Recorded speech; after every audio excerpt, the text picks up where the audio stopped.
दरम्यान एक्सप्रेसवेवर वाहतूक कोंडीमध्ये जे प्रवासी अडकलेले आहेत ते संतप्त झालेले आहेत। या प्रवाशांच्या काय प्रतिक्रिया आहेत त्या आपण पाहूया। मी लातूरून आलेलो आहे। माझ्या मित्राला घेऊन आलोय कारने। कॅन्सर पेशंट आहे। मुंबईला टाटा हॉस्पिटलला जात आहे। सकाळी 8 वाजता मला पोहोचायचं होतं। रात्री मी 10 वाजता लातूरून निघालेलो आहे। परत पहाटे 4 वाजल्यापासून मी इथे ट्रॅफिकमध्ये अडकलोय। सकाळी 8 वाजता मला पोहोचायचं होतं, मी आता तिथे पोहोचू शकत नाही।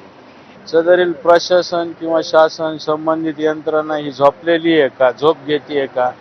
कारण महामार्गावर पेशंट आहेत, शासकीय कामासाठी जाणारे सर्वसामान्य नागरिक आहेत, ड्रायव्हर आहेत आणि असं म्हणजे इथं अशी महामार्ग म्हटल्यानंतर कुठं काही व्यवस्थापन नाही।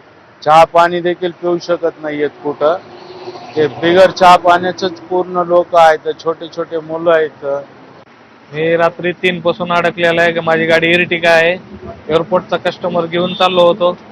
कस्टमर पण आरडत आहे, मला फ्लाईट माझी मिस होईल असं। तर मी म्हटलं बाबा पर्याय नाही, काय ट्रॉफिकमुळे कोणच काय करू शकत नाही। पटकन जागेवरती पोहोचायचे, ज्यांना मुंबईला काय अर्जंटमध्ये जायचे, भरपूरचे पेशंट पण आहेत। आता 2-3 लोकांचे पण म्हणजे आमचे सहकारी जे ड्रायव्हर आहेत त्यांनी पण आता सांगितलं की आमच्या घरात पेशंट आहे वगैरे, त्यांना टायमावर पोहोचायचे, त्यांची पण तारांबळ झाली।